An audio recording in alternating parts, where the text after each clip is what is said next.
नमस्कार. शिवार माझा मराठा संघर्ष योद्धा मनोज दादा जरांगे पाटील यांच्या उपस्थितीमध्ये येत्या 13 ऑगस्ट 2024 रोजी मराठा आरक्षण जनजागृती व शांतता रॅली होणार असून या रॅलीचे नियोजनासंदर्भात नांदगाव तालुक्यातील मराठा समाज बांधवांची आज नियोजन बैठक पार पडली.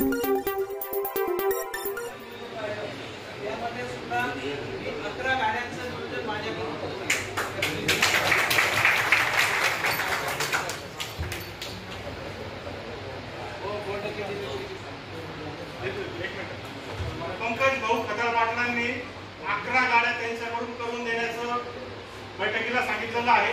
तसंच जे बॅनर लागल ते पण सांगितलेले आहे. जय भवानी, जय शिवाजी, जय भवानी, जय शिवाजी.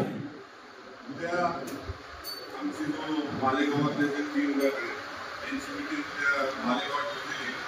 त्या संदर्भात तालुक्यातील जेवढे असतील ते आपल्या 3 गटातले पदाधिकारी असतील किंवा मराठा समाजाचे मेंबर असतील हे सर्व बसून उद्या त्या ठिकाणी नियोजन करणार आहोत. आम्ही कशा पद्धतीने नियोजन चालू आहे की प्रत्येक गटाला 5 ते 6 माणसं द्यायची. एका गणामध्ये 3 माणसांनी नियोजन करायचं, दुसऱ्या गणामध्ये 3 माणसांनी नियोजन करायचं. ते तिघींचे साहित्य मिळून 2 जणांनी मिळून त्यांची विचारपूस करायची की कशा पद्धतीने तुम्ही नियोजन केलाय. असं नियोजन मालेगाव तालुक्यातील तिघी गटांचं चालू आहे. मला फक्त आज इथे सर्व मराठा बांधव इतक्या मोठ्या संख्येने उपस्थित झालाय म्हणून मी थोडंसं बोलतो. मित्रांनो, छत्रपती शिवाजी महाराजांनंतरून आपल्या मराठा समाजाला एकत्र करणारा फक्त हा एकमेव माणूस आहे. मी तुम्हाला सर्वांना हात जोडून एकच विनंती करतो की आम्ही नाही तो कमी नाही, आपण जर सगळे जण एकजुटीने राहिलो तर जे मराठा समाजाला आरक्षण आहे ते 100% आपण घेतल्याशिवाय राहणार नाही. पण जो दबदबा आपला भारतावर जो राहील मराठ्यांचा तो दबदबा कायमस्वरूपी या ठिकाणी राहील. जरांगे साहेबांचा आपली ही शेवटची लढाई मित्रांनो. यानंतरून दुसरा मनोज जरांगे जन्माला येणं अशक्य आहे.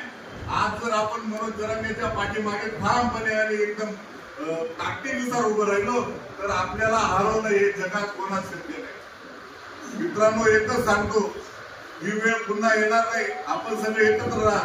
दादा त्यांनी म्हटलं की पैसे जमा करा. तर अरे आपल्याला मुलगा आहे, आपला मुलगा कॉलेजमध्ये जातो, आपण आपल्याला आरक्षण नसल्यामुळे 50,000 लाख रुपये जर फी आपण आपल्या पोरांसाठी भरत असाल तर 10,000 रुपयाची गाडी करायला आपल्याला काय अडचण.